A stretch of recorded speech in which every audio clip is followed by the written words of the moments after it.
Jeff had always laughed at the paranormal shows he binged late at night, poking fun at the terrified faces of ghost hunters who screamed at the smallest creak or gust of wind. Now, standing in the shadow of the old asylum, he wondered if he'd laugh at himself when he replayed his footage. The building loomed before him, its shattered windows like eyes gazing into the endless night. This was going to be his best urban exploration yet, or so he thought. The asylum groaned with age as Jeff nudged the rusted door open. He flicked on his flashlight, casting narrow beams across crumbling walls. His sneakers scraped against the cold, cracked tile as he moved inside, the air heavy with decay. As Jeff stepped farther in, his excitement buzzed. This place was untouched, a perfect find. He began filming, whispering commentary into his mic. "All right, guys, this is where it gets creepy. They say some of the patients here didn't exactly make it out." Ahead, the main corridor yawned open, a long stretch of darkness. Jeff felt a slight chill creeping up his spine, but he shrugged it off. He was here for the thrill after all. He made his way deeper, oblivious to the soft shuffle of footsteps slowly closing in from behind. Jeff paused by a set of iron-barred doors, pushing them lightly to test their weight. They creaked open with effort, and he slipped into what used to be a common room. The place was littered with broken furniture, overturned tables, and forgotten wheelchairs. He imagined the patients here, long since abandoned, their voices silenced, but their presence lingering. Then he heard it, the unmistakable sound of shuffling. It was faint but distinct just down the hallway outside the room. Jeff froze, his heart skipping a beat. He held his breath, listening intently. Shuffle, shuffle, shuffle. Probably just some animal, he muttered under his breath, though his pulse had quickened.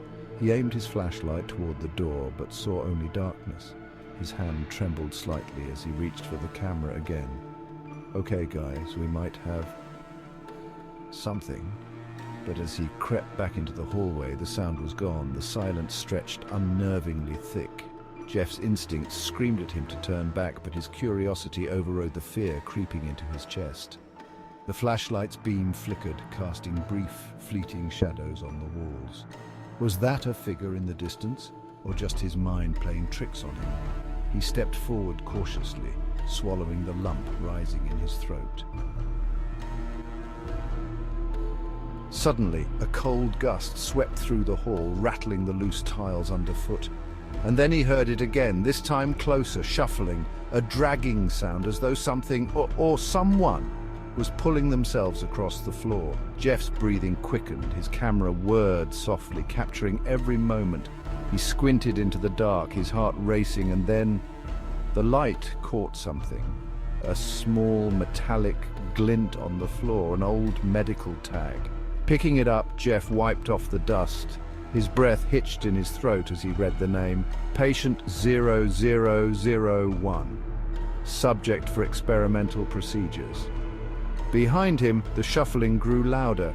Jeff whipped around, his flashlight beam trembling as he swung it across the empty hallway, but the shuffling stopped. Complete silence. Then softly at first he began to hear them. Voices, faint and desperate like whispers echoing down the dark corridors. "Help me!" A woman's voice, broken and strained, called from somewhere distant. Another, rougher, followed. "They left us here." Jeff's skin prickled. He could feel the cold, oppressive weight of the asylum pressing in. Were the voices patients?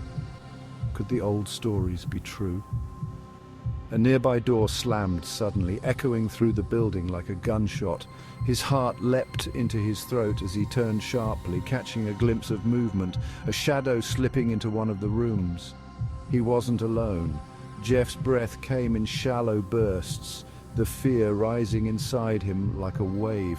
He tried to keep calm, to rationalize the sounds, but the mounting terror was making it impossible. The shadows were moving, more than one now, drifting along the edges of the room, darting from door to door. The shuffling sound returned, but this time it was everywhere. It was no longer distant, it was right behind him. Jeff turned, his flashlight skimming the walls, searching for an exit, for anything that could lead him out of this nightmare. And then he saw it, a figure, pale and twisted, crawling along the floor towards him. It had no face, only hollow, sunken pits where eyes should have been. Its hands, gnarled and bloodied, reached out. Panicking, Jeff sprinted down the hall, his heartbeat deafening in his ears. The shuffling grew frantic, almost manic. As he neared the entrance, he could hear the voices now, a chorus of desperate cries, angry and lost. They were chasing him. He burst through the asylum's front doors and into the night air, gulping in deep breaths, his heart hammering in his chest. He glanced back at the asylum, its dark windows staring back at him like silent witnesses to everything that had happened inside.